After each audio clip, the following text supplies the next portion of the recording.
Assalamualaikum warahmatullahi wabarakatuh. Hello everyone, my name is Yuliani. In this video, I'm going to tell a story, an unfamiliar one. The title is The Little Thief in the Pantry. So, let's get started.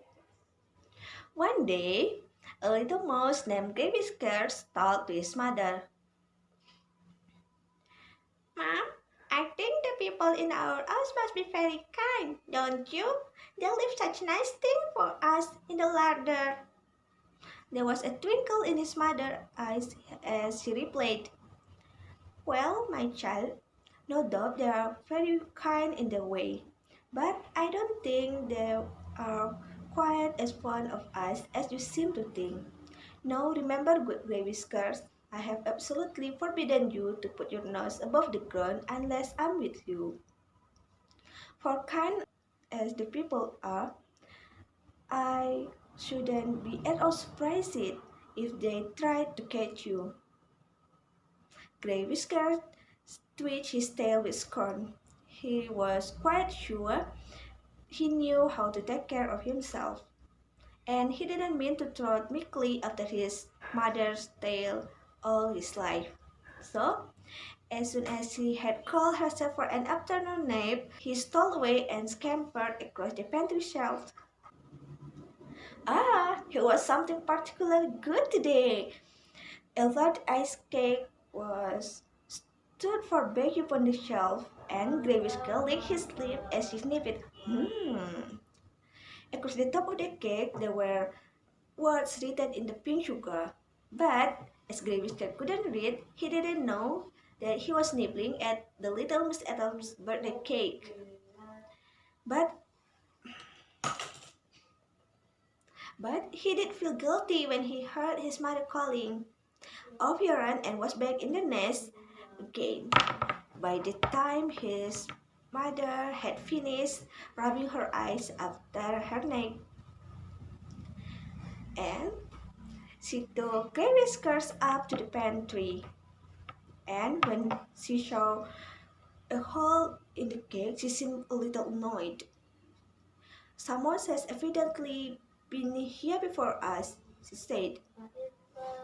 But of course, she never guessed that it was her little own son. The next day, the naughty little mouse again popped up to the pantry when his mother was asleep.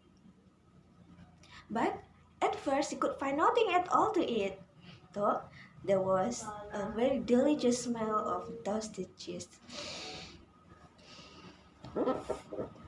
Presently he found a dear little wooden house, and there hung the cheese just inside it.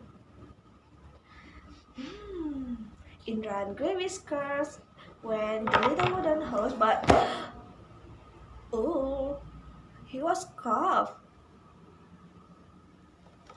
When the morning came, the cook who had set the trap lifted it from the shelf, and she called a pretty little girl to come and see who had eaten her cake. "What are you going to do with him?" asked Ethel. "Drown him, my dear, to be sure." The tears came into the pretty little girl's blue eyes. "You didn't know it was stealing, did you, Mousy dear?" she asked. "No, indeed I didn't," the Grey Whiskers replied sadly. The cook's back was turned in for a moment, and in that moment, the tender-hearted little girl lifted the lid of the trap and out the popped Mousy. Oh, how quickly he ran home to his mother, and how she comforted and pet him until he forgot his fright, and he made him promise to never disobey her again. So guys, this story gives us a lesson about perspective and how a little girl's compassion for a mouse that learns the difference between stealing and giving, and the most important is to always obey our mother. So that's all for me. Assalamualaikum warahmatullahi wabarakatuh.